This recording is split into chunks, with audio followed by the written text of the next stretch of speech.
crime at all, but we shouldn't do it against each other because we've come through history of being abused in slavery. So there's no need for us to do that to ourselves.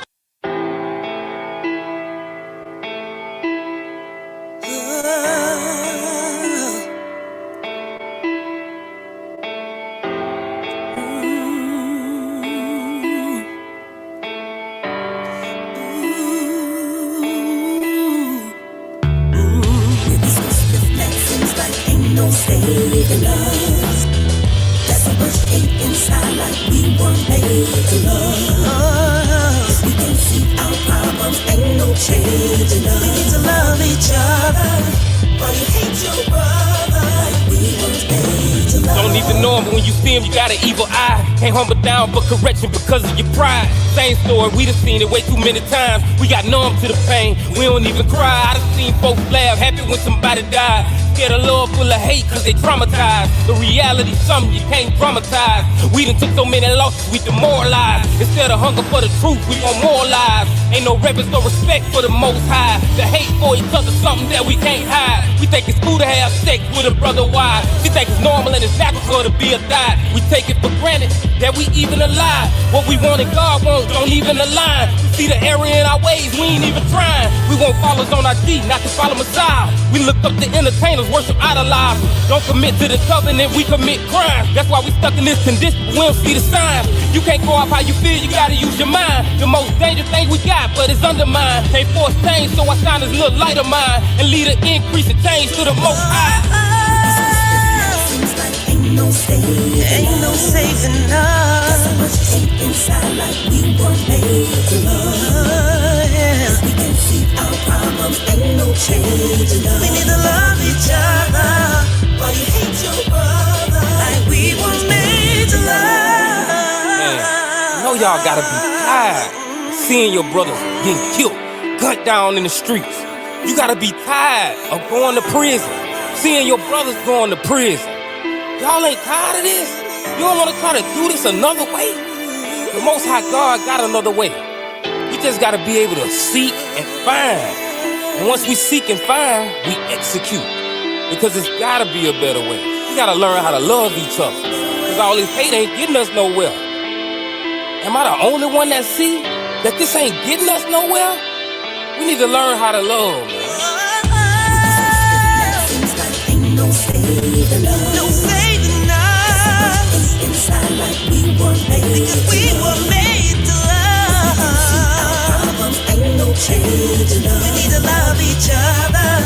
Why you hate your brother, like we weren't made to love. Most of your homies in the grave, you ain't tired of it. The other ones incarcerated, you ain't tired of it. You been in and out of jail, but you ain't tired of it. You don't learn from your mistakes because you too proud of it. Can't trust the common narrative because they lying to it. We hold our own self bag, don't be blind to it. They keep blaming the white man, look at how we moving. All these self-inflicted wounds got us going through it. The most influential people, but look at what we doing. We push these vain stereotypes all through the music. We say we tired, but we ain't tired till we start improving. We supposed to separate ourselves, but we want inclusion. We always talk about change, we don't never do it. We always say we love God, we don't really do it. Our hard head came with consequences, we going through it. Till we learn to love each other, we gon' forever lose. That seems like ain't no saving us. Ain't no changing us. So much hate inside, like we were made to love. We were made, no. We can see our problems, ain't no changing us. We need to love each other. Why you hate your brother, like we were made to love. Like we were made to love.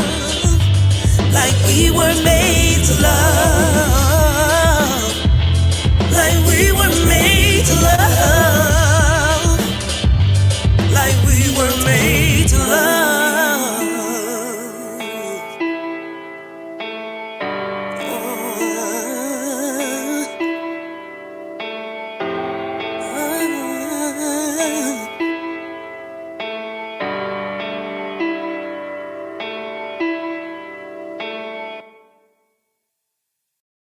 Gotta love yourself before you learn how to love somebody. You better love yourself.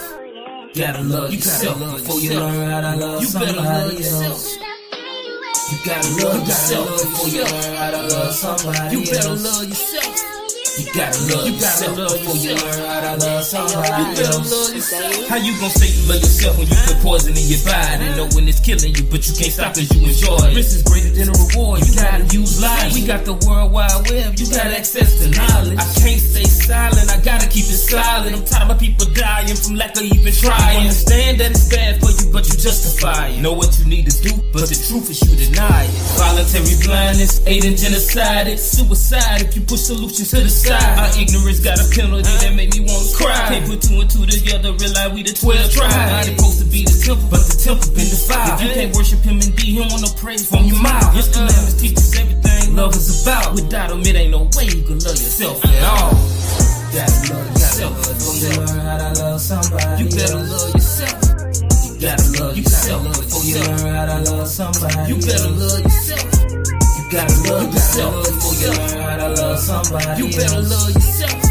You gotta love yourself before you learn how to love somebody. You better love yourself. When I say love yourself, ain't talking about you pleasing your flesh. More like practicing refraining from what's bringing you death. The cares and wonders of the world, that's what be bringing you stress. Trying to keep up with them trends, that's what got you depressed. We be the biggest consumers, but really need to invest. We so predictable, they don't see us as a threat. Mentality's full of trash, when we gon' clean up the mess? Our community the worst, so who gon' bring out the best? We got low expectations, so we settle for less. We get undeserved kindness, so we think that we blessed. We don't love ourselves, that's why we be killing each other. We still breaking commandments, that's why we stuck in the struggle. Glaring evidence with no change, you got me befuddled. Don't know how to show humility, even though we been humble. Cause grace and mercy, you ain't there, yeah, that's how much he love you. Giving you chance after chance, cause he waiting on you to love you. You gotta love yourself before you learn how to love somebody. You better love yourself.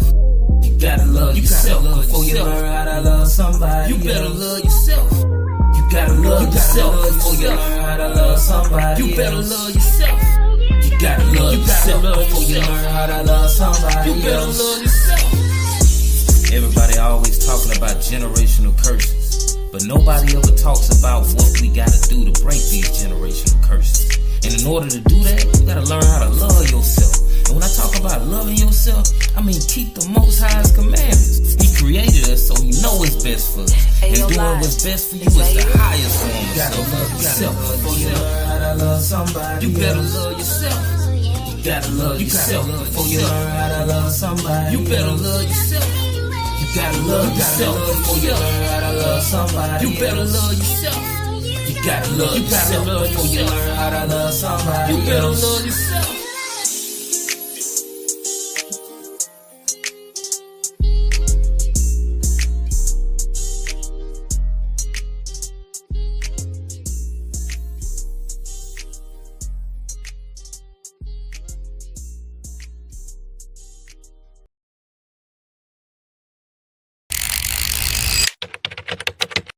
Shalom, family. One of the most important things is for us to be holy. Now, what does that mean? That means we have to separate ourselves from the world and build unity and community. Grab yourself a shirt that expresses that message, and let's not just talk about it, let's live it. Ain't no free will, it's all predestinated. From every death to every child brought forth through copulation. From the spouse that you choose to your current occupation, you either receive mercy or your hour's indignation. I can recollect on times that I could have been dead. Caught lacking, no strap, I had a knife instead. Played it cool, he wanted to kill me for how I used to move. Had to match his energy, portray that I was strapped too. But inside I'm praying to God, hoping he don't shoot. Feel I'm whooping, telling him I know where he until Messiah come. And you think in the night like a thief. Gotta do the work until the Messiah come. Get caught sleeping Come on. when the Messiah come. Gotta do the work until the Messiah come. And you think in the night like a thief. Gotta do the work until the Messiah come. Get caught sleeping when the Messiah come. Gotta do the work. Procrastination come from Satan. Not action need to be affirmative. You got options, you got choices. The consequences are permanent. Just you and your well-being can't be all that you concerned with. With the use of having knowledge if nobody else is learning. You, we responsible for breaking the curse. It's on you. Don't be lazy. I put in some work. It's on you. Don't be stubborn, sis. Put the Most High first. You can win them by your conduct. You being observed. It's on you. We the reason we can't exit Babylon while we still getting destroyed. Don't know who we really are. It's on us. We who we waiting on, not the Messiah. Do the work. You want the kingdom, gotta stay on fire. Shalom. Messiah come. And you think in the night like a thief. Gotta do the work until till the Messiah come. Get caught sleeping Come on. when the Messiah comes. Get caught sleeping. Gotta do the work until the Messiah come. Then you Hey, think in the night like a thief. gotta do the work until the Messiah come. Get caught sleeping when the Messiah comes. Get caught sleeping. Gotta do the work until the Messiah come.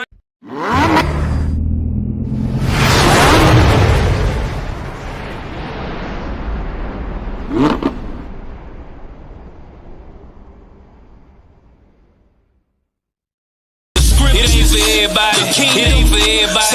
It ain't for everybody. It ain't for everybody. It ain't for everybody. It ain't for everybody. It ain't for everybody. It ain't for everybody. Yeah, many you call, but few get chosen. Matthew 22:14. My righteousness gonna exceed that of the Pharisees. Do what they. Shalom, shalom, shalom, my shalom family. Let's get this. There we go. Hey, Shalom, King. Shalom, family. Khan, shalom. So first we want to start off by giving all praise, honor, and glory to the Most High, whose name is Yahweh, and we do so by Shem Hamashiach Yahweh Shai. That's in the name of his only begotten Son, who most around the world know as Jesus Christ. And I'm your brother Hurt.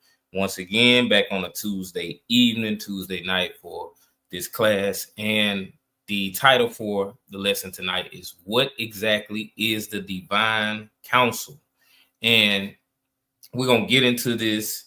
And first, when we start this lesson, we're just going to get into showing exactly what we mean by the divine counsel and what exactly it is. But Ak, if you got anything you want to add, you can.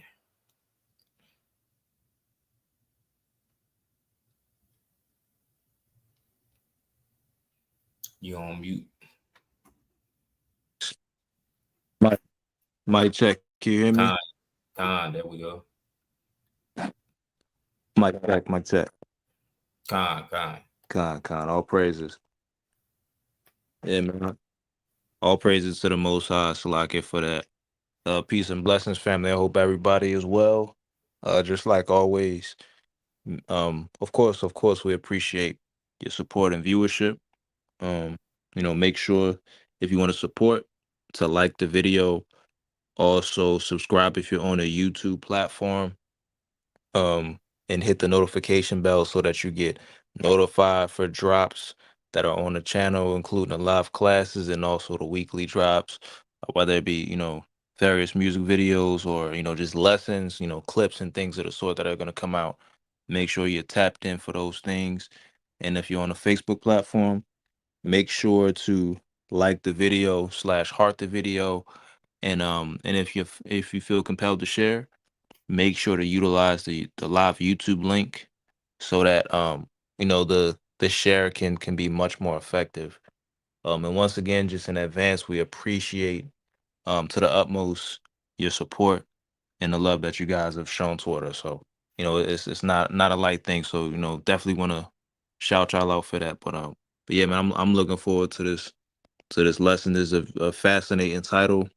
So I think this will be a good one, man. So I'm gonna pass it back to you. Khan, the water, all praises. So shalom, Sister Wendy, Sister Shat. That's who I see that have commented, and shalom to everybody that's watching that hasn't commented, and those that may watch on the replay. Shalom to you also. So we always ask that you share, like the video, comment. So we ask that even if you watch on the replay, you do the same thing, because it still increases the visibility even when we're not live. So all praise to the Most High. And so first thing first, the title, what exactly is the divine counsel? So just so no one's confused, divine counsel, counsel, is a different thing from divine counsel, council. So we're going to talk about what divine counsel, counsel, is. Divine counsel can be explained in a way as far as giving wise information, godly information, something that can help lead and guide you in life. That's divine counsel. And that's the root word of counseling is counsel. So when you think about someone doing marriage counseling or just counseling someone in general, they're giving them good advice to help them in life, right? Or in whatever the matter may be. So divine counsel, COUNCIL, is a completely different thing. And we're going to get into what that actually is by diving into the scriptures. And if y'all got any questions so far, just off of that explanation, just put it in the chat so I can know if I need to re-explain it so that it's clear or whatever it may be. And I'll give it a few seconds for that just to make sure everybody's under the same understanding and understands what I mean by counsel with the EL and IL. Shalom, Mark YP.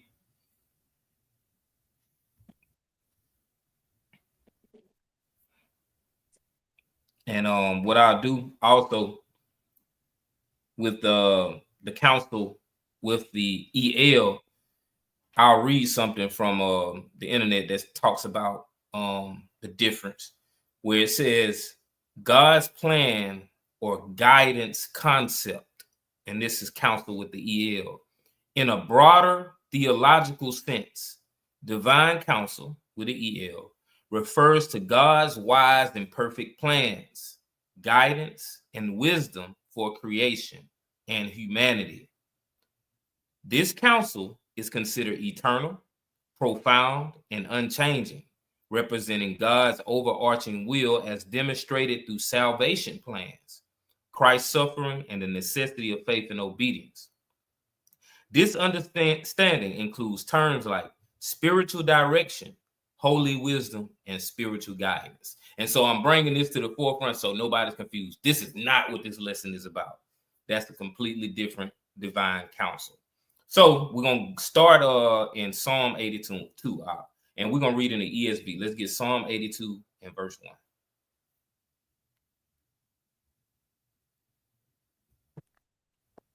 1. Con. Can you hear me? Con.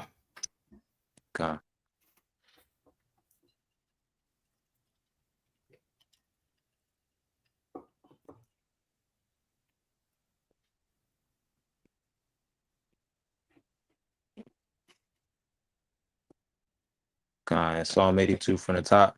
Yes, sir. Just verse 1 in the ESV. Con.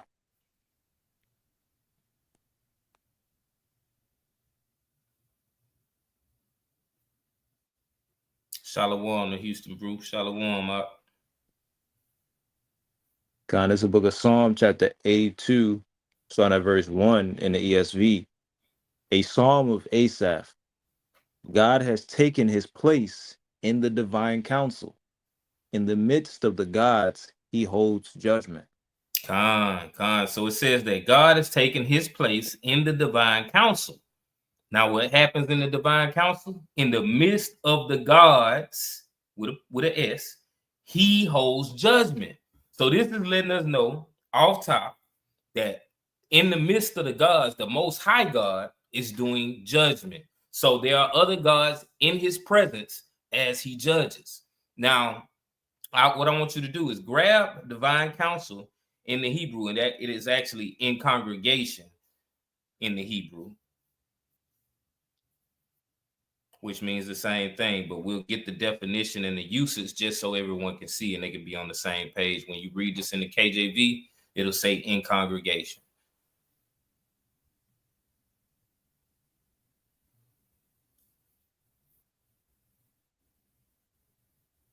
Or congregation.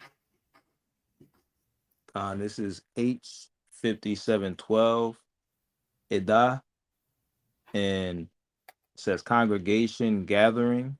Then in the definition, it says a stated assemblage, specifically a concourse or generally a family or crowd, assembly, company, congregation, multitude, people, swarm. Con. So it says in the original sense of fixture, a stated assemblage. So they are assembling together. Concourse, or generally a family or crowd. Assembly, company, congregation, multitude, people, swarm. So just as I stated, in the midst of the gods, he holds judgment. And in the midst of this God, these gods are an assembly. So they're talking about things. And the Most High God is having judgment. So I'll go ahead and grab of the rulers in Hebrew, which would be gods in Hebrew. God.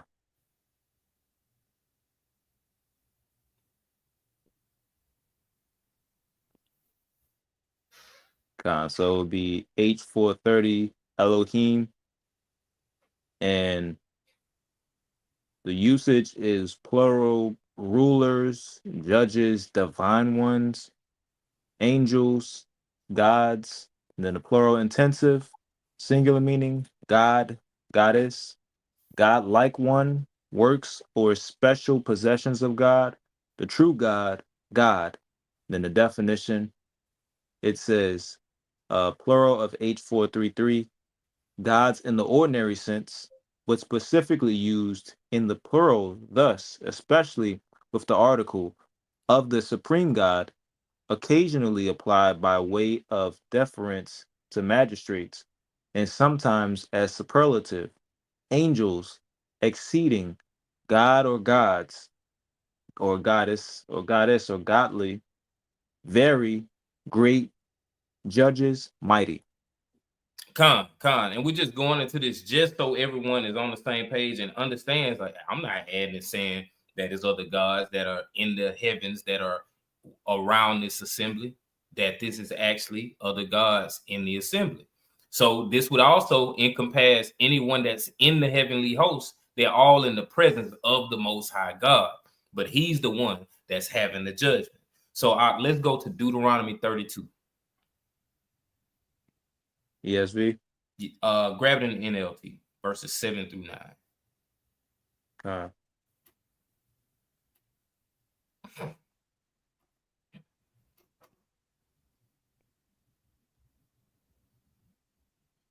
This is the book of Deuteronomy, chapter 32, verse 37, or it's like a verse 7 in the NLT. Remember the days of long ago. Think about the generations past. Ask your father, and he will inform you. Inquire of your elders, and they will tell you. When the Most High assigned lands to the nations, when he divided up the human race, he established the boundaries of the peoples according to the number in his heavenly court. For the possession of Israel belonged to Yahweh. Jacob is his special possession. Con. So a lot of people hold to the stance of there's only one God. There's only one God. No, there's only one true God, the Most High God. But there are many other gods. And we see right here, it's given evidence that there were many gods present in the ancient days. It says in verse 7, remember the days of long ago. Think about the generations past. Ask your father, and he will inform you. Inquire of your elders, and they will tell you. So there was foreknowledge already from those that came before the brothers and sisters of this time that knew these things. It says, when the Most High assigned lands to the nations, when he divided up the human race, he established the boundaries of the people according to the number in his heavenly court. These are other gods because he's assigning these lands and nations to these gods. It says, for the people of Israel belong to the Lord. Jacob is his special possession. So he chose his people and his lands that he was going to actually govern over. And he said, hey, these people, you're going to go with that God. These people, you're going to go with that God, and so on and so forth. And I go ahead. I know you got a precept. Well, maybe a correlating scripture, maybe a precept.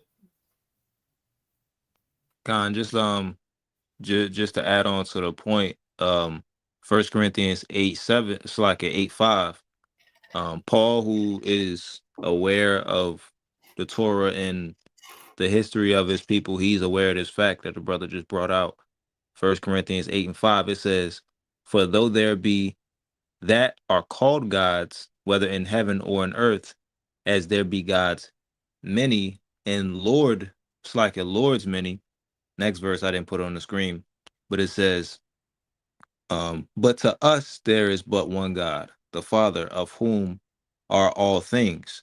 And so, like, reason why that statement that Paul is saying is very important is because it highlights, whom we're supposed to give reverence and worship to, and the deity that we pledge patronage to, versus, these other concepts within like different cultures where they say, well, you know what? I'm gonna come over and worship this God and then also this God and then also this God. We don't deny, and the brother, I'm sure I don't want to step on a lesson, but like we don't deny like the existence of other deities that other nations worship. Like it's apparent they worship those deities. You obviously see them entrenched in, even some of our people that went off into idolatry and worship them. So like it's apparent that there's existence there, but the Most High selected the Israelites for his people, and the other nations, they had deities that they went after and worshiped. And so this is spoken about very early on within the Torah. So just to add on to the point, but you see this all throughout the scriptures, and and Lord willing, we'll go through them. But I'll pass it back to you, King. Khan, knock all praises. And we're gonna kind of dive into that a little bit now. Let's go to Deuteronomy 12, verses 29 through 32. Khan.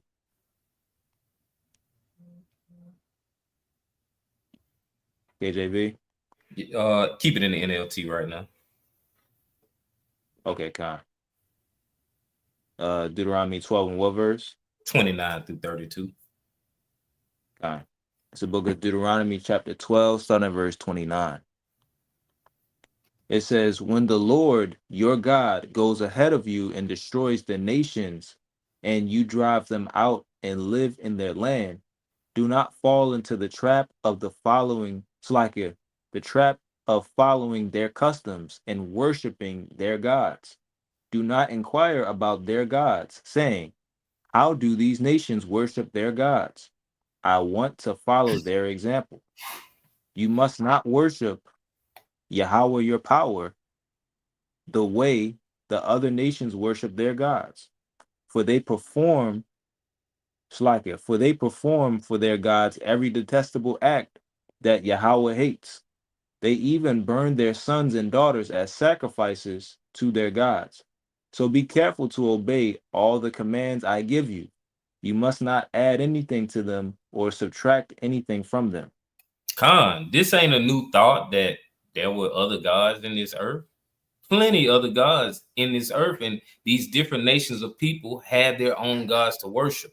And it seems that everyone believes that everybody on earth, like when they say, I'm gonna pray, I want you to pray for me. Or people be like, man, praise God, or they'll say, with the Arabs or just the Islamic faith, and they say, all praise to Allah, and they say Allah just means God. We all praying to the same God. No, we're not. They're not the same gods.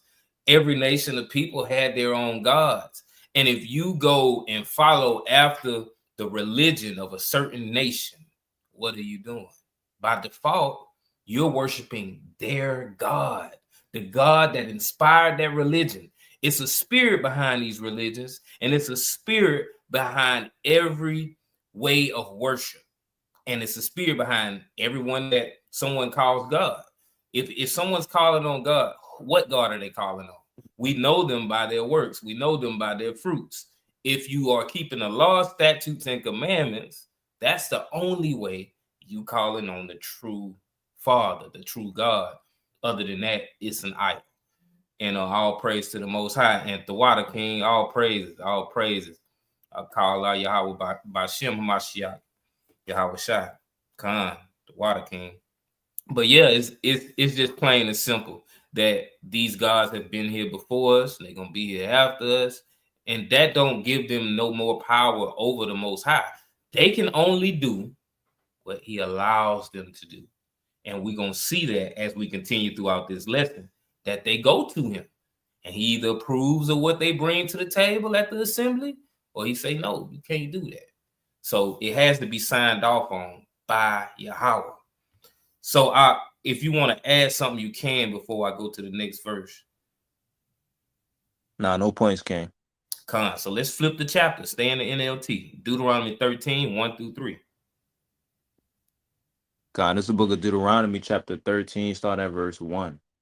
Suppose there are prophets among you, or those who dream dreams about the future, and they promise you signs or miracles, and the predicted signs or miracles occur.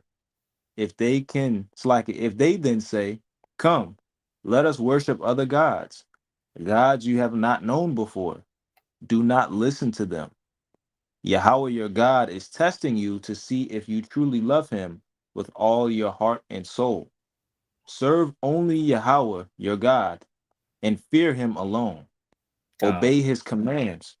Yeah, you just verse 3. It was supposed to be verse 3. But yeah, so looking at how this is framed, this helps us to understand. It says that suppose there are prophets among you, or those who dream dreams about the future, and they promise you signs or miracles, and the predicted signs or miracles occur. If they then say, come, let us worship other gods you have not known before, do not listen to them. Yahweh, your power is testing you to see if you truly love him with all your heart and soul. So he's not actually just saying, hey, I'm going to put this person to the test. He's allowing you to be tested, and we're going to see evidence of this in the scripture. He's allowing you to be tested. So he allows certain things to happen that could possibly be deceptive and deceive you into doing something that goes against the Most High, because you know better, right? So you got to make the right decisions at the right times. And he uses these other gods and these other spirits that come before him in his assembly that want permission to test brothers and sisters. So we're going to get into a passage about King Ahab and the prophet Micaiah. That's my son, who my son is named after. And we're going to look at this passage, and it's going to reveal some beautiful things. And it's going to highlight the divine counsel and how the Most High uses these spirits and these other gods at his disposal to, at the end, accomplish his will. And if you want to add something, you can. Nah, nothing to add, King. Con. So let's go to 1 Kings 22. Con. Same translation. Salaki La'ag. Let's go to ESV now. I'm glad you asked. Con, start at the top. Yes, sir. 1 through 4. Con, this is the book of 1 Kings, chapter 22, starting at verse 1. For 3 years, Syria and Israel continued without war. But in the 3rd year, Jehoshaphat, the king of Judah, came down to the king of Israel. And the king of Israel said to his servants, do you know that Ramoth Gilead belongs to us, and we keep quiet and do not take it out of the hand of the king of Syria? And he said to Jehoshaphat, will you go with me to battle at Ramoth Gilead? And Jehoshaphat said to the king of Israel, I am as you are, my people as your people, my horses as your horses. Con. So we just getting context right now, y'all. This story is a wonderful story. It's a funny story. We ain't gonna get the whole chapter, because one day in the future, once we get to 1 Kings on a chapter breakdown, we're gonna cover this chapter. But and that's gonna be years from now. But says, for 3 years, Syria and Israel continued without war. But in the 3rd year, Jehoshaphat, the king of Judah, came down to the king of Israel. And the king of Israel said to his servants, do you know that Ramoth Gilead belongs to us? And we keep quiet and do not take it out of the hand of the king of Syria. So they're saying, hey, man, we can go up and take this right now. This is what the king is saying to Jehoshaphat. The king of Israel is saying to Jehoshaphat. And Jehoshaphat's the king of Judah. He's saying, hey, man, we can gird up our loins and we can come together and we can go take Syria, y'all. So it says, And he said to Jehoshaphat, will you go with me to battle at Ramoth Gilead? And Jehoshaphat said to the king of Israel, I am as you are, my people as your people, my horses as your horse. So he's saying, I got your back. I'm with you. I'm down for whatever. So we're going to get into this story. We're going to see what's going to happen with the king of Israel, who's King Ahab, and the king of Judah, Jehoshaphat. So let's read verses 5 through 9. Con. Continuing on, verse 5. And Jehoshaphat said to the king of Israel, inquire first for the word of Yahweh. Then the king of Israel gathered the prophets together, about 400 men, and said to them, shall I go to battle against Ramoth Gilead, or shall I refrain? And they said, go up, for the Lord will give it into the hand of the king. But Jehoshaphat said, is there not here another prophet of the Lord, of whom we may inquire?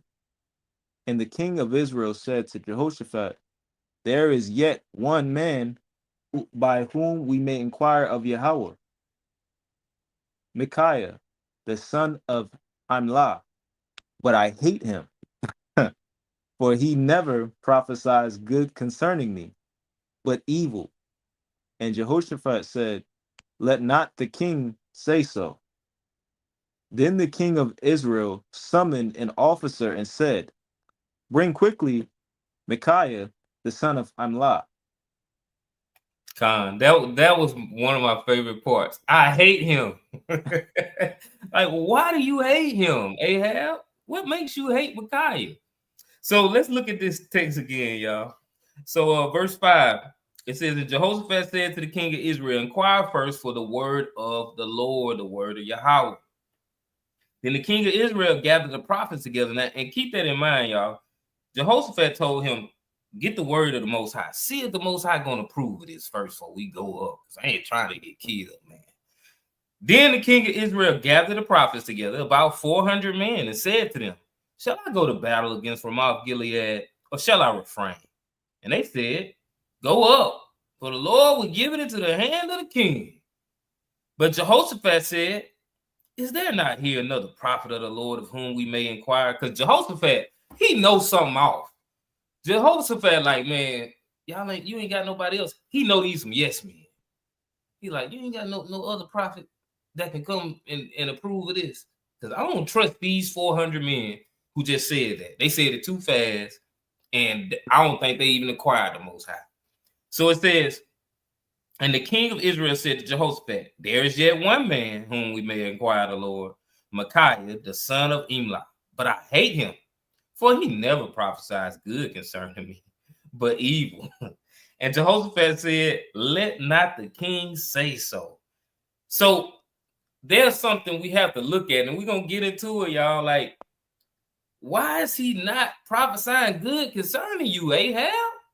It got to be something you did. If he's a true prophet of the Most High, and you know he is, Jehoshaphat know he is. So that's why Jehoshaphat said, let not the king say so. He's like, man, don't say that. Let's see what he got to say. We want to see what he had to say. It says, then the king of Israel, who's Jehoshaphat, he summoned an who's Ahab. He summoned an officer and said, bring quickly Micaiah, the son of Imlah. So let's grab Proverbs 9, verses 7 through 9. God. Same translation? Yes, sir. God. God, this is the book of Proverbs, chapter 9, starting at verse 7. Whoever corrects a scoffer gets himself abuse, and he who approves a wicked man incurs injury. Do not reprove a scoffer, or he will hate you. Reprove a wise man, and he will love you. Give instruction to a wise man, and he will be still wiser. Teach a righteous man, and he will increase in learning. So clearly, it's something wrong with what Ahab has been doing, because every time he goes to Micaiah saying, hey, man, this is going to happen to you. It's just like us. When we go and talk to our people, we say, yeah, man, you keep eating pork, you're going to end up dead. you're gonna end up with a disease. It's not that I hate you or I'm trying to just prophesy evil to you. I'm just telling you the truth, and you hate it. That's why it says, do not reprove a scoffer, or he will hate you. Reprove a wise man, and he will love you.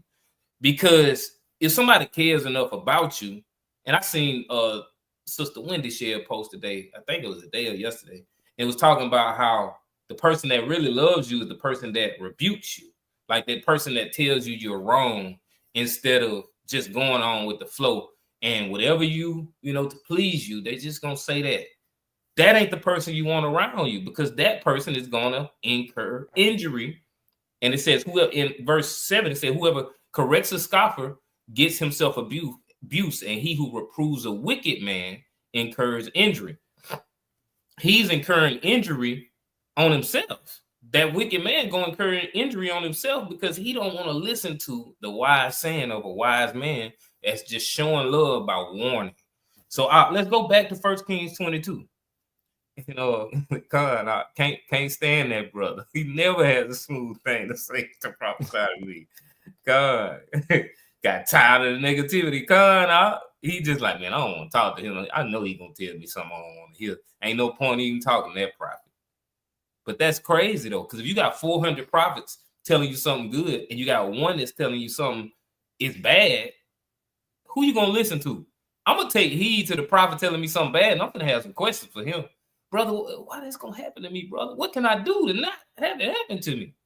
But that ain't how King Ahab is thinking. But go ahead. Yeah, man, stop. Stop. That's folly. That's folly. Go ahead. Read verses 13 and 14. God. This is a book of 1 Kings chapter 22, starting at verse 13.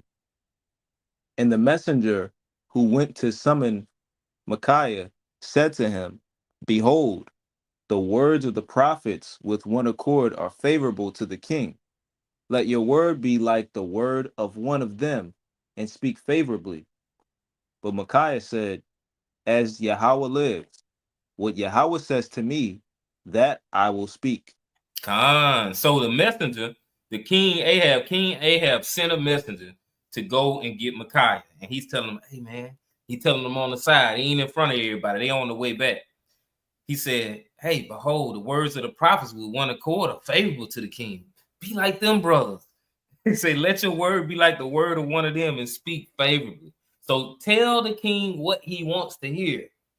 Just do it, because 400 prophets then told him something that he wanted to hear. So you just join in with it. But it says, but Micaiah said, as the Lord lives, what the Lord says to me, that I will speak.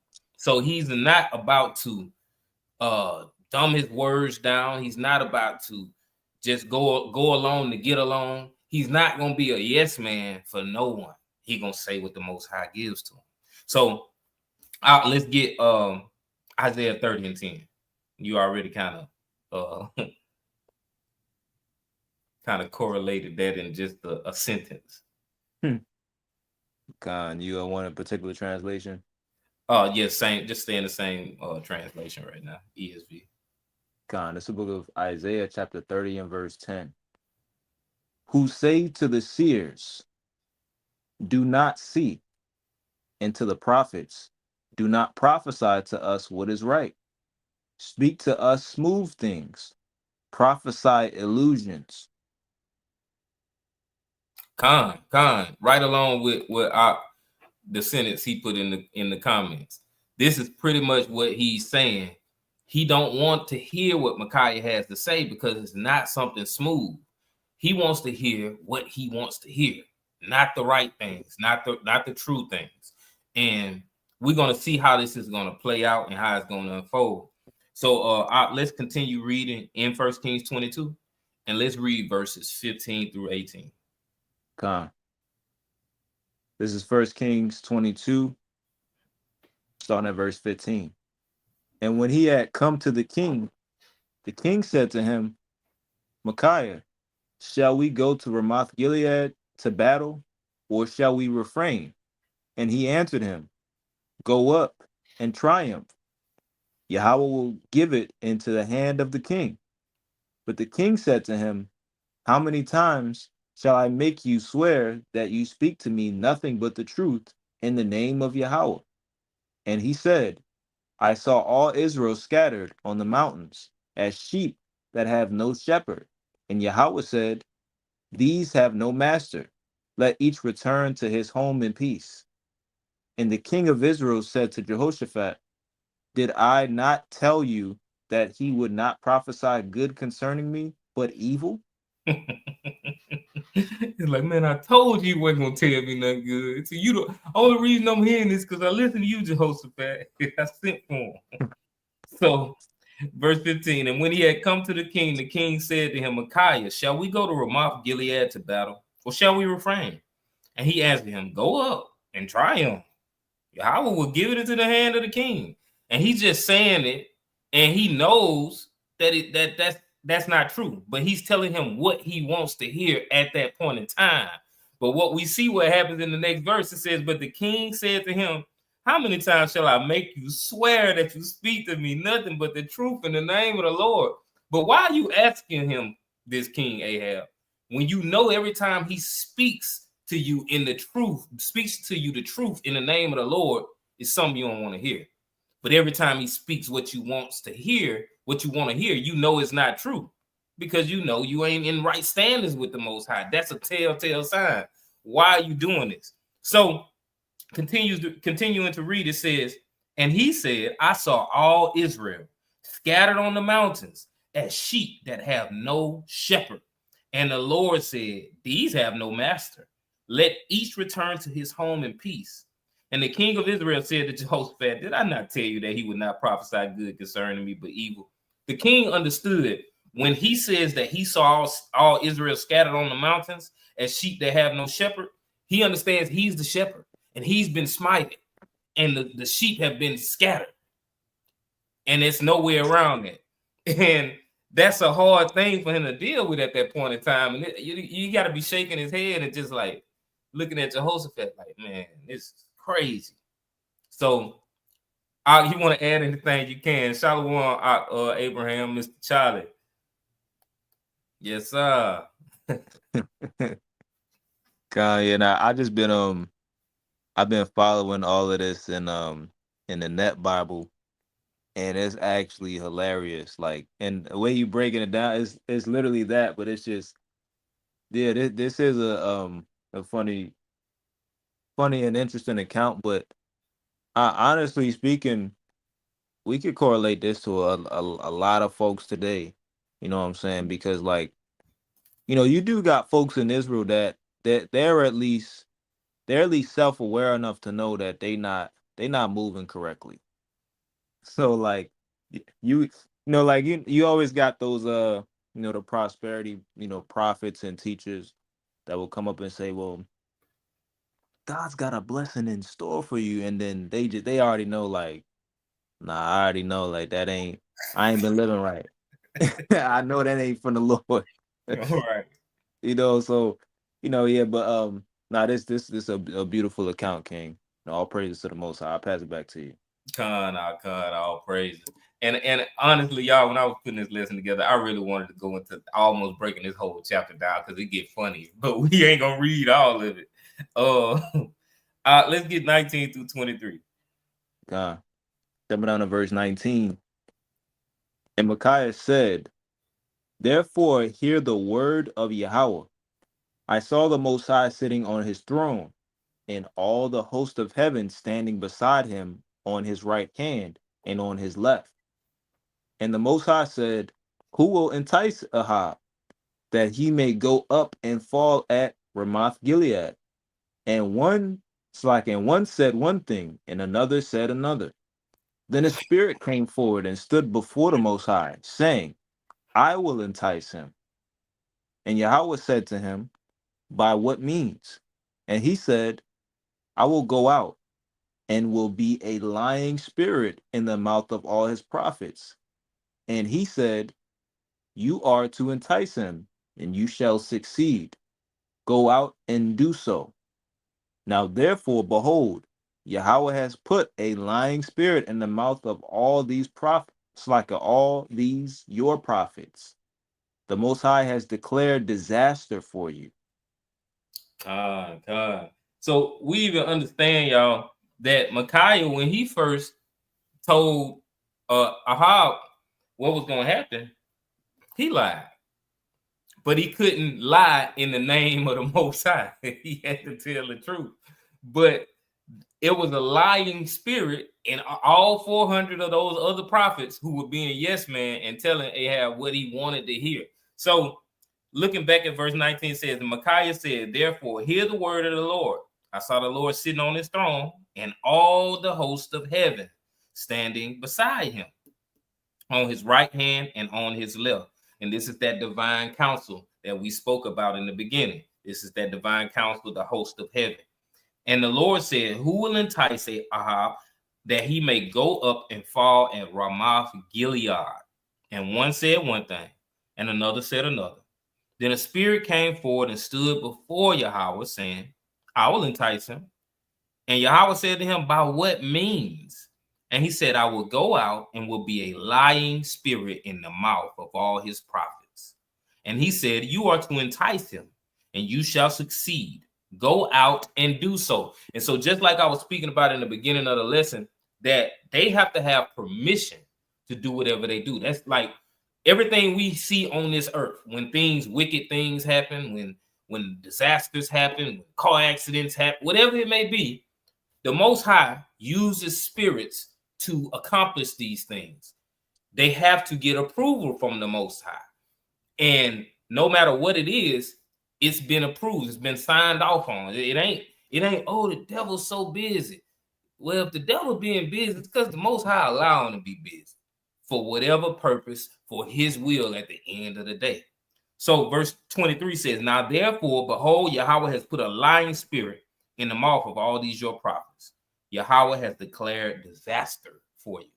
So when we see disaster happen in our own lives or someone else's lives or in a country, whatever it may be, the Most High has declared that for that person or for that country or group of people. But Ak, if you want to add something, you can. And Khan, I'm definitely about to get ready to bring that passage up.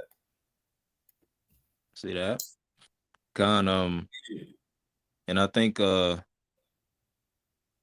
I'm looking for, here it is. Amos chapter 3. Are you gonna go to Amos chapter 3 as well? I don't believe so. Khan. So this, matter of fact, let me pull it up in the Net Bible real quick, because I think this will walk beautifully with what you said. So this is the book of Amos chapter 3. I'm gonna pull it up in the Net Bible, and I may have to blow. How does this look? Is this big enough? Blow it up a little bit up. So this is the book of Amos chapter 3, and I'm gonna just start at verse 6 to keep it short. It says, if an alarm sounds in a city, do people not fear? If disaster overtakes a city, is the Lord not responsible? It's a rhetorical question. Verse 7, certainly the sovereign Lord does nothing without first revealing his plan to his servants, the prophets. Now, this is going into, how the Lord does his will on the earth, and he gives the oracle to the prophet to then prophesy to the people. But when the prophets, they're prophesying not just smooth things, but evils to come upon our people and also the heathen, the Lord is responsible for all of it. Not just the restoration and not just the mercy and the grace that like you might hear about in certain circles, not just church, but a lot of people, they like to talk about just the good of the Lord that comes. And what I say good is, or what I mean by good is, basically what we would perceive as good to us, because everything that Yahweh does is good, functionally speaking. Don't get it twisted. It's good functionally speaking for its purpose. But don't get it twisted to somebody that is gonna receive the onslaught of calamity is not good to them. Trust me, I'm like just being reasonable is not gonna be, someone's getting destroyed, they're not gonna say, oh well, this is good from the Lord. Like, no, that's destruction. So again, something you have to understand is that the Lord, He's responsible for all of these things. So this is just another witness to speak to that. But I'll pass it back to you, King. Khan, beautiful point, beautiful scripture also. No, appreciate it. So what we're gonna look at now, y'all, we're gonna look at why did Yahweh ordain this to happen to Ahab? Because we just read that he ordained this destruction. So we're gonna find out why did he ordain this destruction. So let's go to 1 Kings 16. Let's go backwards. And let's get verses 29 through 33. And Khan's sister say most Christians definitely cannot accept that Yah is in charge of both good and evil, Khan, even though the scriptures say so. Khan. It's the book of 1 Kings 16, and I'm gonna start at verse 29.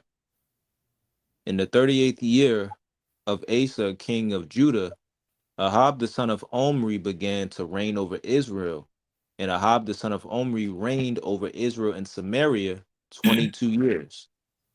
And Ahab the son of Omri did evil in the sight of the Most High, more than all who were before him.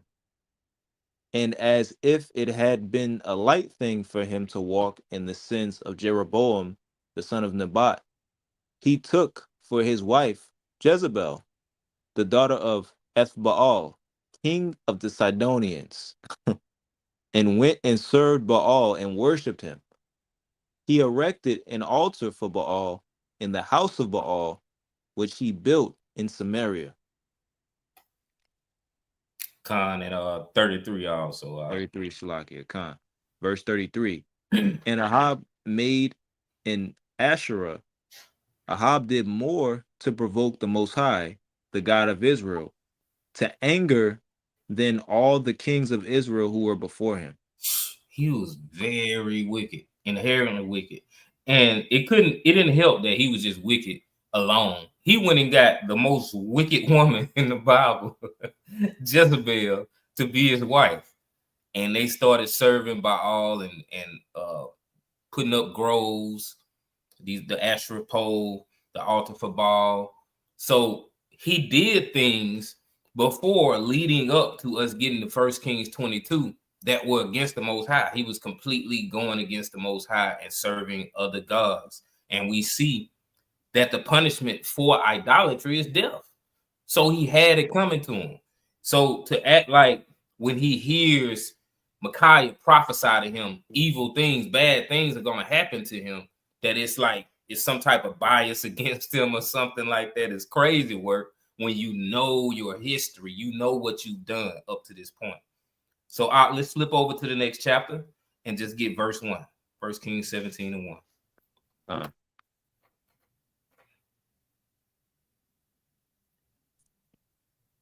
This is the book of 1 Kings, chapter 17 and verse 1. Now Elijah the Tishbite of Tishbe in Gilead said to Ahab, as the Lord, the God of Israel, lives, before whom I stand, there shall be neither dew nor rain these years, except by my word. Khan. So this is the prophet Elijah, and Elijah is saying that y'all about to have a famine in the land. And this is happening the next chapter after he's already started erecting these Asherah poles and he started worshiping Baal. He's come to the land. Elijah's been sent to the land by the Most High to tell him this was about to happen. Y'all gonna have a famine because of what you've done. So we read earlier in Deuteronomy 13, verses 1 through 3, how it warned if these different things started happening, these prophets would come to you and certain things would happen. Don't believe them if they tell you, let's go worship other gods. And this is exactly what he did. He started to worship Baal, and he was being fooled. And what we see in that verse, and I'm going to go back to it just to read it verbatim, and that was Deuteronomy 13. And let me see, I'm going to get it. Well, I can keep it in ESV. It says, you shall not listen to the words of that prophet or that dreamer of dreams.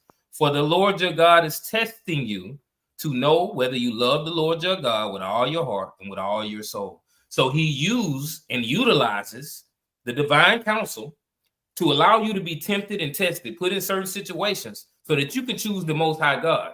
And this is what happened to Ahab. He fell victim. He didn't choose the Most High. He was being tested, and then he fell victim to those tests. So we're going to continue reading and look at a little more about what was going on at that point in time. Let's go to chapter 18, verses 17 and 18. Khan, he did. I just saw that. Say he broke Deuteronomy 7, verse 1 on down. Khan. What was the verse in chapter 18? Verses 17 and 18. This is the book of 1 Kings, chapter 18, starting at verse 17. When Ahab saw Elijah, Ahab said to him, is it you, you troubler of Israel? And he answered, I have not troubled Israel, but you have, in your father's house, because you have abandoned the commandments of Yahweh and followed Baals. So this ain't the first prophet. Micaiah is not the first prophet he had a problem with. He had a problem with Elijah. And he called Elijah a troublemaker. How is Elijah a troublemaker?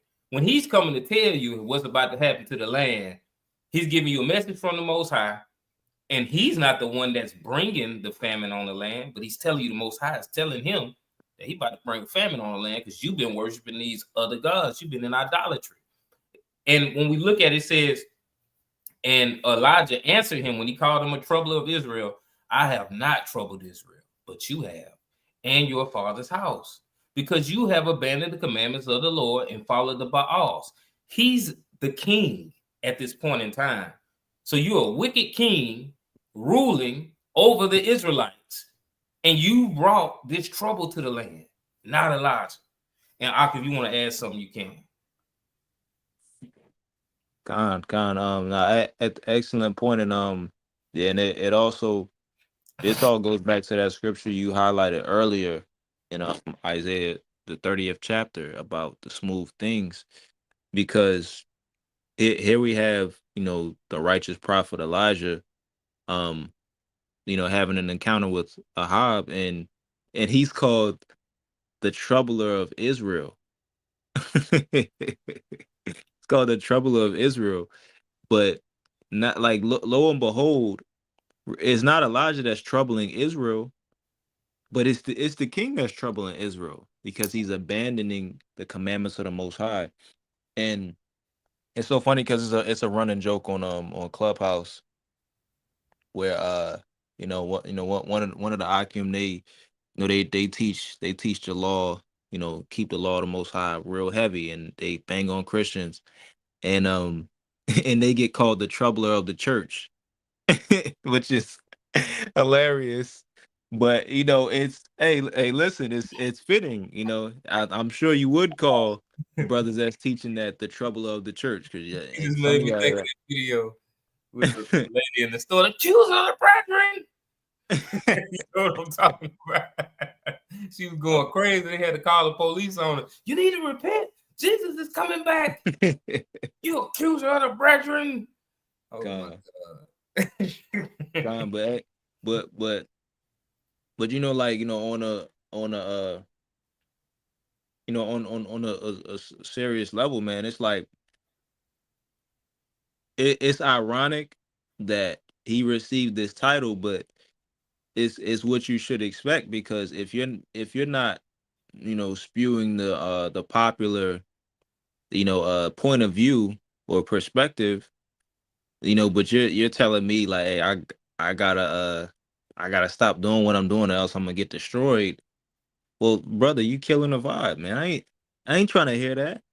And so I'm not gonna have a positive outlook on you, you know. But again, it kind of goes back to what Yahweh Shah said as well, as far as, you know, if, you know, men speaking well of you, um, you know, like don't get it twisted. Like, it's not a bad thing to have a good name and a good reputation. That's not a bad thing. And so many people, they kind of blur the lines and they say, oh well, cursed be you if any man speak well of you.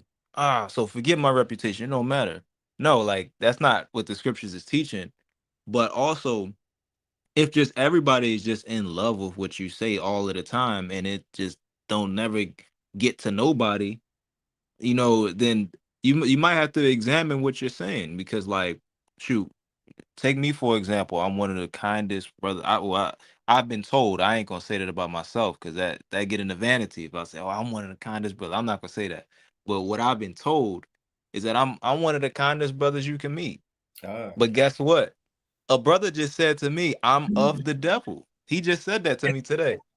It is because of what I believe and teach. You know, Right. so it comes with the territory, you know, when you're, you know, pushing out the truth of the Most High and saying what, you know, what comes, you know, from, you know, the elect men that he raised up, you know. But I yield right there. Khan, all praise. Yeah, the brother is one of the coolest, calmest, nicest brothers I've met in my whole life. So yeah, he ain't lying. But so let's look at another example of the divine counsel, y'all. Let's go to Job chapter 1, verses 7 through 12.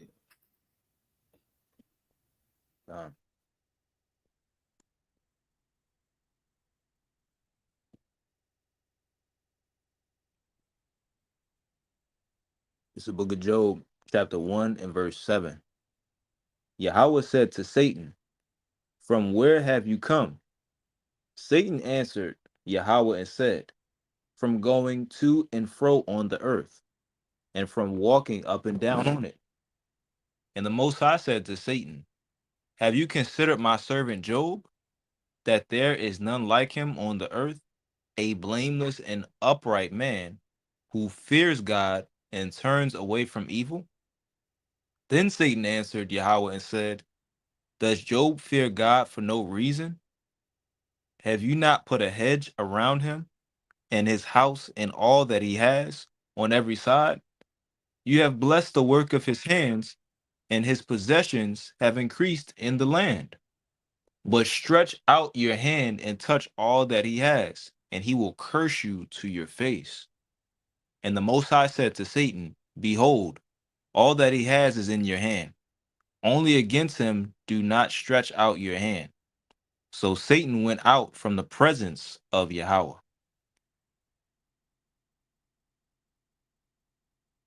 Oh, you on mute, King. I say, Khan. And all praise Sister Shaq. She said, this is so exciting. I didn't know the powers that be had a name. Khan, all praises. And our yonder boss is.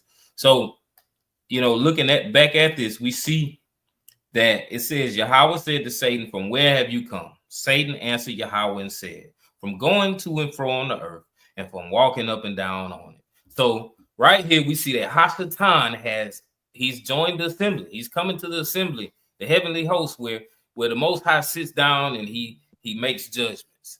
So Satan, like, man, I got something to bring to the table. Yahweh, what you think about this? And I'm laughing, but this is dead serious. This is really how it's playing out.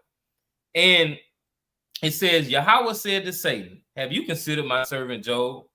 So the Most High actually has offered for Satan or Hashatan to go and try his righteous servant Job.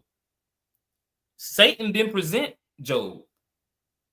So when it continues, it says, Satan answered the Lord and said, from going to and fro on the earth and from walking up and down on it. That's what he told Yahweh where he came from.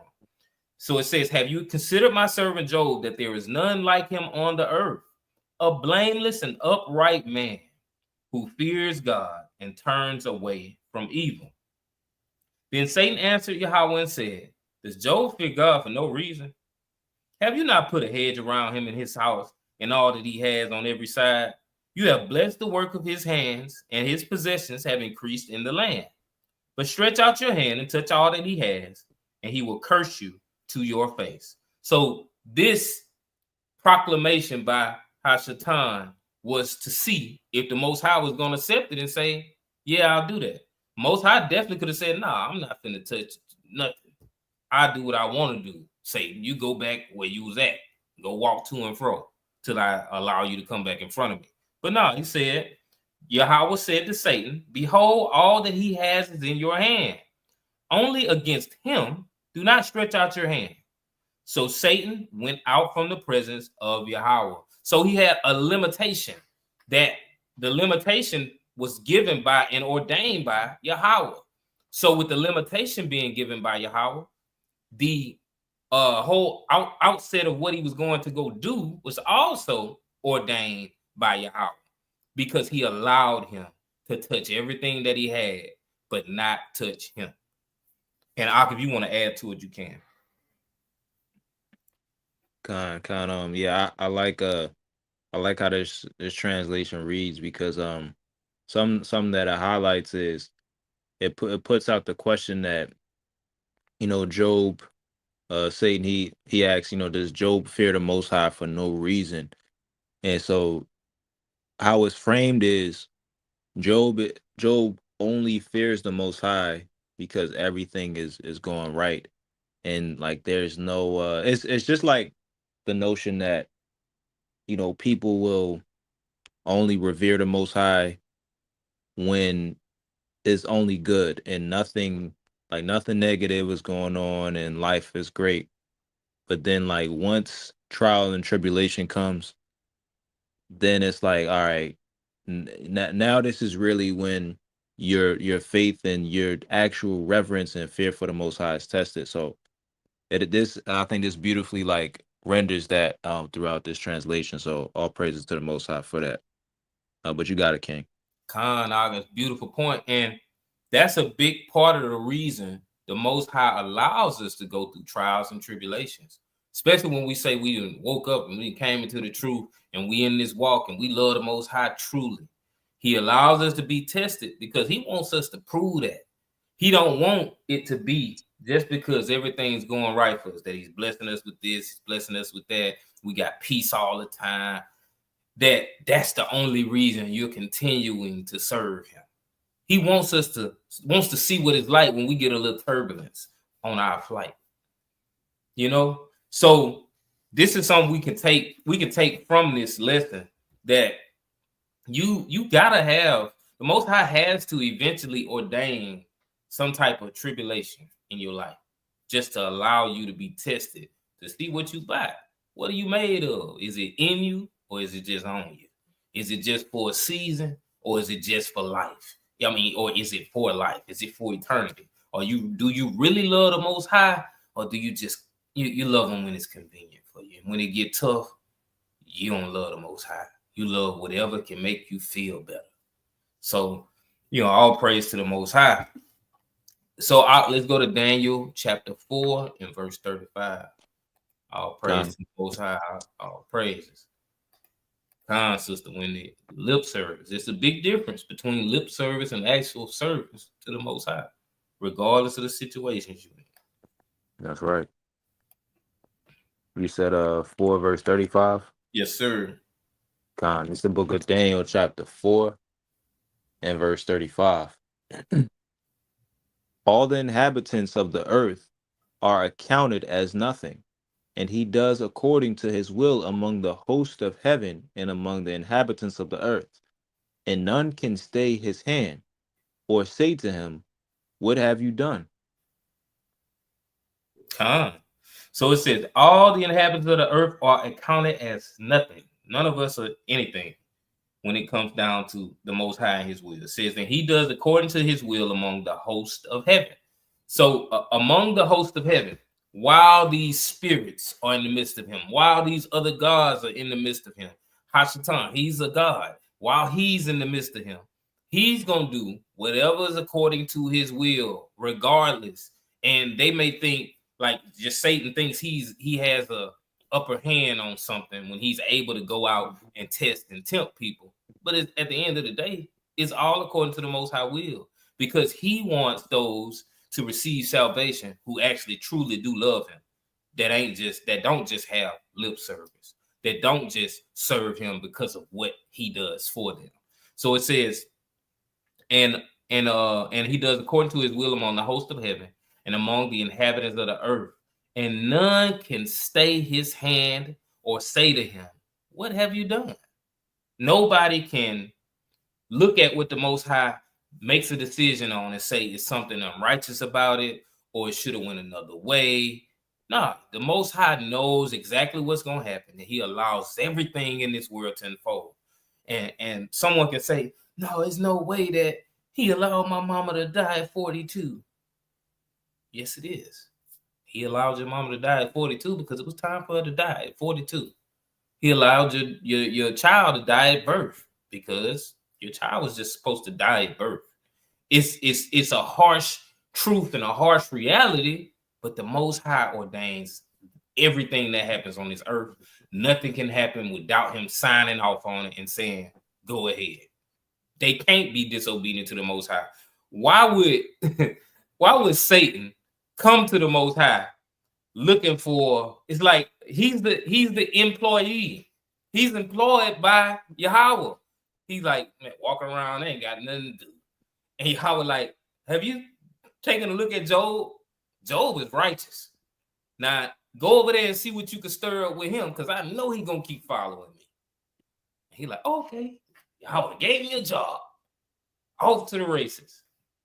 They're being employed by the Most High, and everything that's happening is being ordained by the Most High. Ak, if you got anything you want to add, you can. Con, just to add to that previous point, just concerning everything being ordained to the Most High.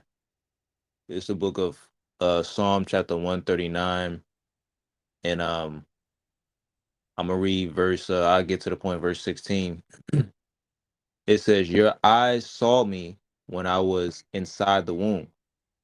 All the days ordained for me were recorded in your scroll before one of them came into existence." So again, just speaking to that point about, everything being ordained, and known by the Most High, this is prevalent all throughout the scriptures, specifically within this psalm, because we see that the author, he writes and says that the Lord, he saw this particular individual, and it's a psalm of David, so it could be David or it could be, one of David's servants. But nonetheless, the Lord saw us when we were in our mother's womb. Just like how you see it in Jeremiah, the first chapter, where the Lord, he ordained Jeremiah to be, of prophethood, right? Now, everything that we're going to do, throughout our days and what we're supposed to aspire to be, that's already recorded within the Most High's book. He already knows what's going to happen. That's why even the scriptures, they speak about, I believe he's ordained the beginning from, or the end from the beginning, roughly paraphrasing. I believe that's in Isaiah 46. So like the Lord, he already knows all of these things, and he's already planned it out. It's like there's a heresy understood as open theism, right? Where they'll say God is open, and so you could kind of get him to kind of rewrite some things or rework some things because of how your reaction to something. So it's like, oh well, he responded to this, so now I gotta change this up. Oh man, I didn't see that one coming. And then they use scriptures like, oh well, he's gonna remember your sins no more, so the Most High can forget. But again, like those things, those doctrines become impossible when we read scriptures like this that say that, hey, all of these things were written. He knew all of these things before we even lived the day out. So like when we get to things like, oh, he's gonna remember no more, that's anthropomorphic language, which deals with, which is for the end of, he's not gonna hold our sins against us. Like these are what these things mean, but like to relegate the Most High to not knowing and just Satan just getting the better hand this go around, is like you honestly you take away from the sovereignty of the Most High, because again, he's like just the title, the Most High, is like you don't get no higher, and is no more power than what he has. So, you know, I yield right there. Khan, all praise to the Most High. Shalom, Sister Diamond. Khan, the Houston View challenge accepted. That's what Hashatan told the Most High. Oh, okay, you gonna let me try? Challenge accepted. I'll be back. Let me go get him. I think I can trick him in the Senate. So yeah, this is how it goes. This is how it goes. This is how the divine counsel works. Any lying spirit or any lustful spirit or whatever the spirit is, it has to go before the Most High and get approval before it moves in the earth and affects whoever it affects. Point blank, period. So let's go back to the KJV and grab Psalm 18 and 30. God.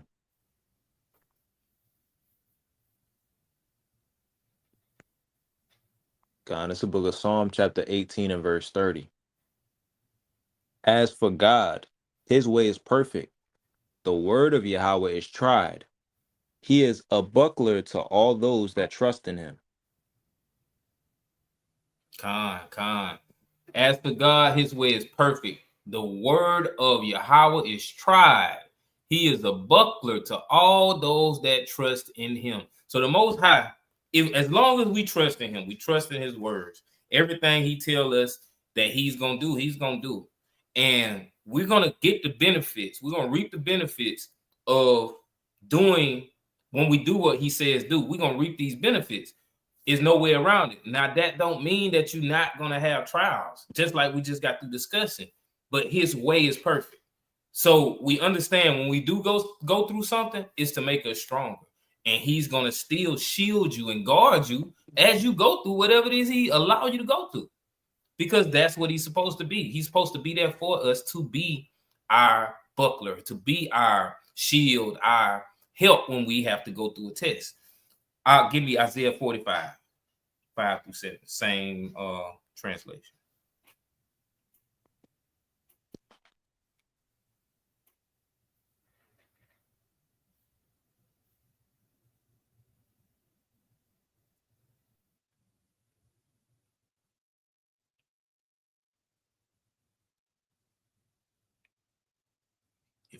If you read and you on okay, I see what happened.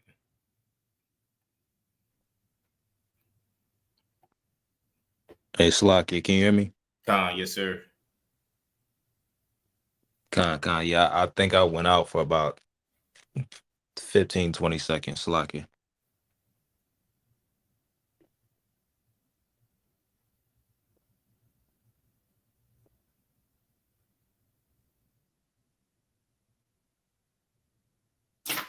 Khan, you heard my scripture? Isaiah. No, Slocky, I didn't catch it. Okay, Salakis. Isaiah 45 verses 5-7. Khan.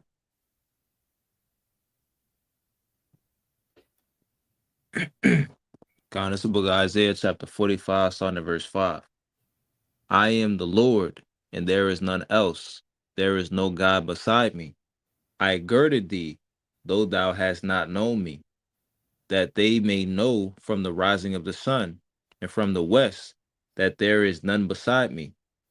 I am Yahweh, and there is none else. I form the light, and create darkness. I make peace, and create evil. I, Yahweh, do all these things. Khan. And someone will read this and say, see, ain't nobody else up there with him. No, it says, I am Yahweh, and there is none else. There is no God beside me. I girded thee, though thou hast not known me. That's not saying that there isn't any other gods that are in the divine council that are part of the heavenly host. That's just saying they don't have any authority over him. The Most High has the final say so. None of them can move a muscle without his approval. It says that they may know from the rising of the sun and from the west that there is none beside me. I am Yahweh, and there is none else. I form the light and create darkness. I make peace and create evil. I, Yahweh, do all these things. And I think this lesson for verse 7, this lesson in general, what exactly is the divine counsel? it helps us understand verse 7 in the fullest totality, because someone will say, oh my God, God creates darkness and creates evil. Yes, because it has to be ordained by him to actually go out into the world. We've seen that with the examples of Job and how Satan came before the Most High. We saw that with the example of the 400 lying, with the lying spirit that went into the 400 prophets and caused them to lie to King Ahab. So we see this throughout the Bible, that this is a thing, that if there is some type of darkness or some type of evil that happens on the earth, the Most High has signed off on it and allowed it to happen, all for, in the end, for it to work according to his will. And I don't think I have anything else. So I want to end by giving all praise, honor, and glory to the Most High, whose name is Yahweh. We do so by Shem HaMashiach Yahweh Shai. And I pray that the Most High allow this lesson to be edifying. And if you enjoyed it, y'all spread the word. Hit that share button again. All praise to the Most High. If you got anything you want to add? Khan, yeah, this was beautiful lesson, man, and just to even add on to that last point, that was masterful, because in verse 7, like, a lot of people, they will struggle with that. I've even had certain back and forths, and they've tried to kind of just take a black Sharpie and kind of run through it and kind of edit it out in a certain way so they can make it sound better. But simply put, just in reference to the theme of the lesson, when you go into that word for create, if you look right here, it's the Hebrew word bara. It's the same word that's used in Genesis 1, right? When we're dealing with, in the beginning, he created heaven and earth, or the heavens and earth. Now, something about Genesis 1, and this is, on a deeper level, like, if you can receive it, what's being described there is of functionality, right? So this is why you keep seeing throughout the book of Genesis 1, it'll say, and the Lord saw that it was good. Like, you keep seeing that every few verses, because it's dealing with functionality and it worked within its purpose. And so how the Lord moves, and as we even went through the lesson, the Lord, he has a purpose for both the left and the right hand side. And so he, like, as we've seen in 1 Kings 22, he had a spirit that was purposed to go and be as a lying spirit in the mouth of the prophets. That was, what he purposed that spirit to do. And even with the concepts of light and darkness, the Lord has purpose for both. We even see light and darkness employed within the book of Genesis 1. Darkness, it played a role, light, it played a role. But with everything, there's a balance, pertaining to the Most High. And all things are derived from, the Most High signing off on it, as a brother made mention of it earlier. And so that just goes back to his sovereignty. So, I think this was a beautiful lesson to just highlight the sovereignty of the Most High. And, there isn't anything that gets past him, because, by people trying to sugarcoat what the Most High has control over, you lessen his control and sovereignty. What's the reason of you calling him the Most High God if he doesn't have control over certain things? So just, and matter of fact, just one point, I heard craziest statement within the last 2 weeks. Someone said, man, sometimes the Most High just can't get what he wants. And I was just like, oh my goodness. Like, the the madness and folly that people will spew, but it goes to show you that they don't have an understanding of this concept that the Most High is sovereign over all, and I mean literally over all. But yeah, man, I'll pass it back to you, man. Beautiful lesson. All praises to the Most High. And I hope everyone was edified by it, and it was helpful to somebody, man. This is definitely one to share around with certain people that push that notion that you know, the the Lord doesn't have the control that he does. They're not gonna say it like that, but that's, you know, that's how it is. They can't fathom that, you know, that there are other deities, you know, beneath the Most High, that the Lord, he assigns them, you know, to do, you know, different tasks and to do different things. Like, that's a concept that can just bug somebody out. So, you know, it's definitely something to take your time with. But I think this was excellently put together, and I think that if someone sits down and watches this with a heart to receive, I think they can hear it. So all praises to the Most High.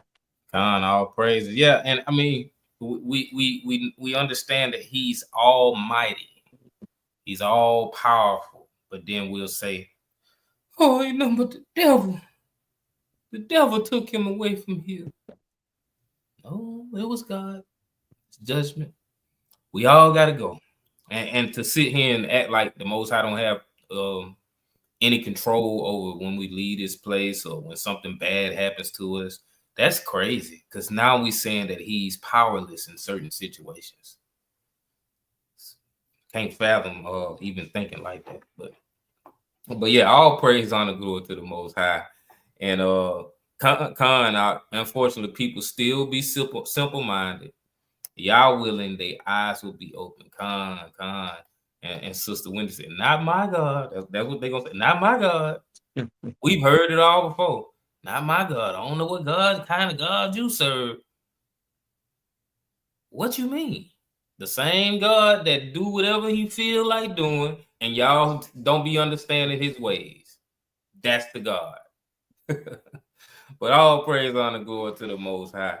Ak, you got any closing words? I think that's pretty much what I got. The water for everybody that tuned in. Y'all make sure, you know, if you haven't shared the lesson, if you haven't liked the lesson, please do so. We really appreciate y'all.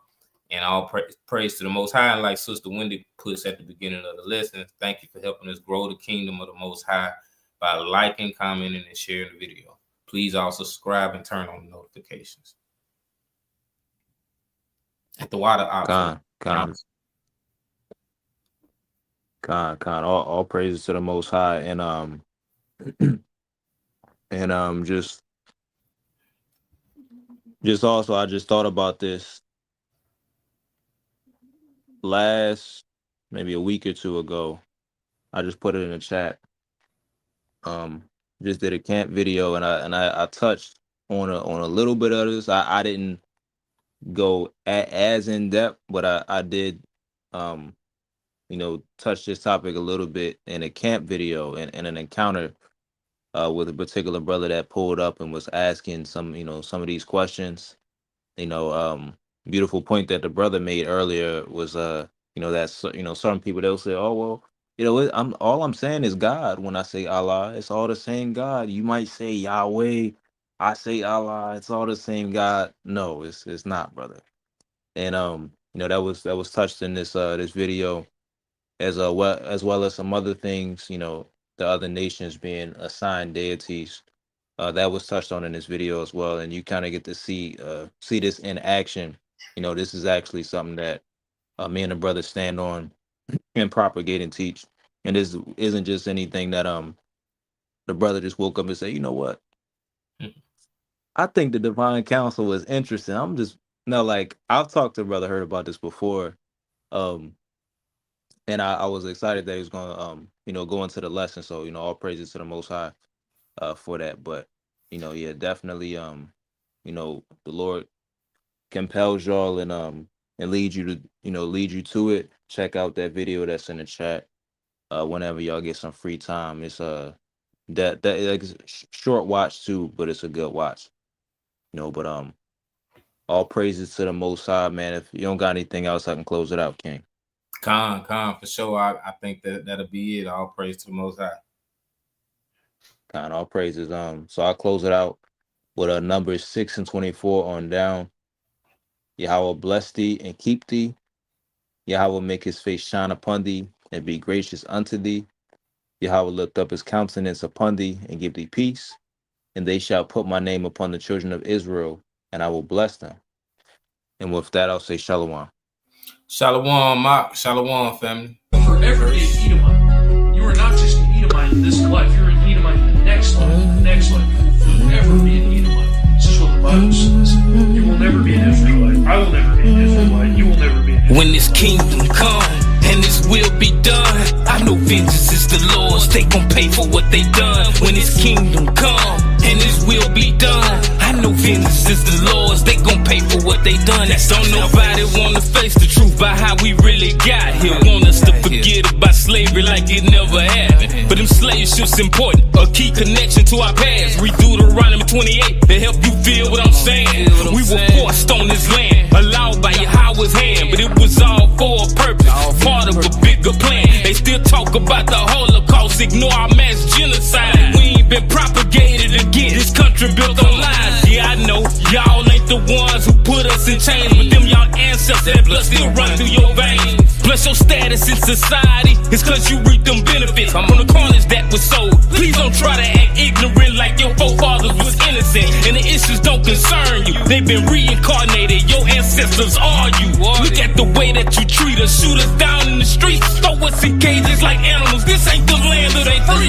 When this kingdom come and this will be done, I know vengeance is the Lord's. They gon' pay for what they done. When this kingdom come and this will be done, I know vengeance is the Lord's. They gon' pay for what they done. When this kingdom come and this will be done, I know vengeance is the Lord's. They gon' pay for what they done. When this kingdom come and this will be done, I know vengeance is the Lord's. They gon' pay for what they done. That's our salvation. Jacob have I loved, but Esau have I hated. You touch the apple of his eye, it's something you won't get away with. They understand what they face.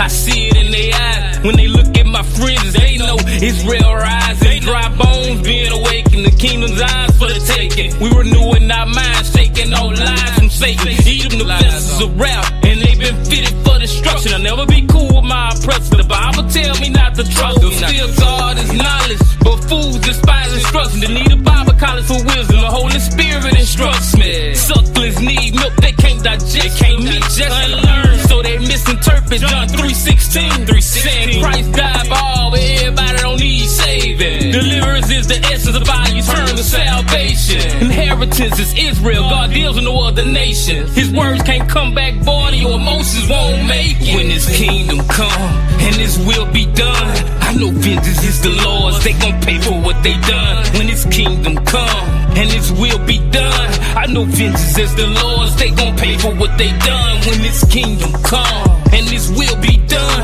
I know vengeance is the Lord's. They gon' pay for what they done. When this kingdom come and this will be done, I know vengeance is the Lord's. They gon' pay for what they done. That's our salvation.